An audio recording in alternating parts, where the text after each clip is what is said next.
One of the biggest questions people ask about study or internship abroad is why do you do it and which country do you choose? Hello, my name is David Duplantier and I recently graduated from the University of California, San Diego with a degree in computer science and mathematics, and I'm going to talk a bit about the answers to these questions with you today. What sets SE Vietnam apart is their local buddy system, where each student is paired with a local Vietnamese student who shows you around the city and gives you a sense of the culture outside touristy destinations. This was very fulfilling for me as someone who is interested in learning about history and other cultures in university. In university, I was an engineering major, although I loved literature and history.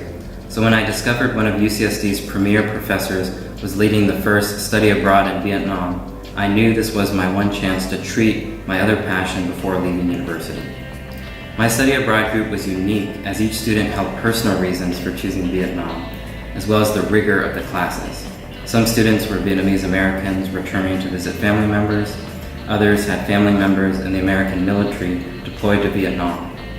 Although at the time I did not fully understand the reason I chose Vietnam over other countries, the American novelist Viet Thanh Nguyen hints at the reason when he criticizes American media for conflating the word Vietnam with the Vietnam War, the direct effect being the erasure of Vietnamese history outside that war, and an indirect effect of sweeping a part of American history and its culture into one word in order to compactly represent one of its worst decades.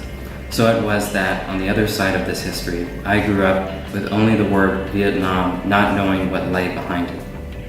During the trip, I also had the opportunity to meet fellow engineering students and became encouraged to apply for a software engineering internship in Ho Chi Minh City the following summer. Back in California, the field of computer science exerts such a strong cultural influence, so I was further interested to connect with computer scientists in a different country and culture. All my opportunities to explore Vietnam have engendered a new passion for traveling, and I can affirm that initial temptation to let a passion for studying literature and history have resulted in a more fulfilling and meaningful path going into the future.